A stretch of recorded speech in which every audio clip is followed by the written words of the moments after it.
Instagram sahifasi orqali O'zbekiston prezidenti Shavkat Mirziyoyevni haqorat qilgan 18 yoshli yigitga sud hukmi o'qildi deya xabar bermoqda Gazeta.uz.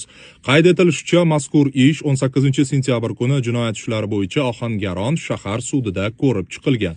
Ma'lum bo'lishicha, yigit O'zbekistonning birinchi va amaldagi davlat rahbari Shavkat Mirziyoyev rasmi tushirilgan postga haqoratli so'zlar yozib, izoh qoldirgan. Lingvistik ekspertiza xulosasiga ko'ra, yigit prezidentni haqorat qilgan deb topilgan.